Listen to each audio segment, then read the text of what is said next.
આપણે અત્યારે આ તમને હું જે દેખાડી રહ્યો છું ને એ જે પાપડી વાલોળ છે.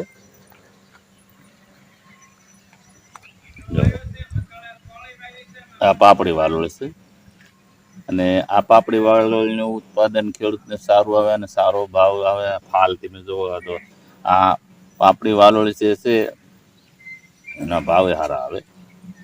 અને બીજો જે હું તમને દેખાડી રહ્યો છું એ છે એમાં ભીંડો. અને ભીંડાની સાથે એમ કહેવાય છે કે આ જે દૂધિયાના જે વેલા છે એ સડાયા છે.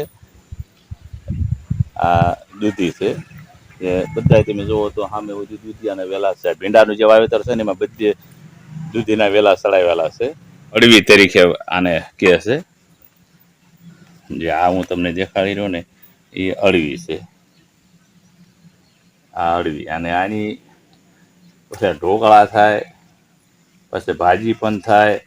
એટલે અળવીના પાન છે આ છોડવામાંથી ઘણું એમ મજા આવે ખાવામાં, બધું બનાવવાથી. તો આ આંબો છે. પણ આંબામાં જે આ વસ્તુ જે છે ને એ હું તમને જે દેખાડું આવું થઈ જાય છે ને એટલે એને નવા માથા આવતા વાર લાગે, નવા કૂપળા ન ફૂટી શકે. એટલે આ આંબાને સારવાર કરવી પડે ને આવા જે થઈ જાય ને તો એને કાપવો પડે. જય સિયારામ.